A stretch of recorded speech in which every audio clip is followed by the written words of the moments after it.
guys, welcome to the Sugar Hero channel. Today we are talking Graham Cracker Crust. These are the basis to so many delicious things in life, and the good news is they're really simple to make. So here's how you do it. The first thing we need is 6 ounces or 1.5 cups of graham cracker crumbs, and you have a couple different options here. Option 1 is to buy a box of graham crumbs, which can be found in the baking aisle of some supermarkets. This is the fastest and easiest option because they're ready right out of the box. But you can also easily make your own crumbs. If you have a food processor, put 10 graham crackers in and run it until they are very fine crumbs. This doesn't take long, probably about 20 to 30 seconds. If you don't have a food processor, put 10 graham crackers in a large zip-top bag. Seal it tightly, then roll over the bag with a rolling pin until the crackers are finely crushed. This might take a few minutes, but it's also a good chance to get out any pent-up aggression. Once you have your graham crumbs, place them in a medium bowl.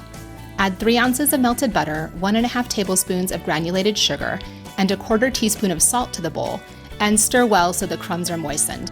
If it feels too dry, you can add a bit more butter a little at a time until you get the right texture. At the end, it should have the texture of wet sand, and when you press it between your fingers, it should hold together fairly well, but not feel greasy or wet. Scrape the crumbs into a 9-inch pie pan and press the crust evenly on the bottom and up the sides of the pan. I like to use the bottom of a glass or measuring cup to help press the crumbs together firmly. Now, baking the crust is optional. If you want, you can just refrigerate it for a few hours before adding your filling. I do like baking my crusts because it makes them crunchier and sturdier, so they don't crumble when they're cut, but it's up to you and also what recipe you're going to make with this crust. If you want to bake it at 350 degrees Fahrenheit for 12 to 15 minutes until it's fragrant and lightly golden. Let the crust cool completely before you add any filling.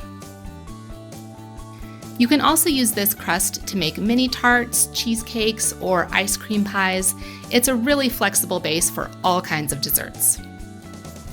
Thanks for watching. Don't forget to like and subscribe for more dessert videos, and we'll catch you next time. Happy eating!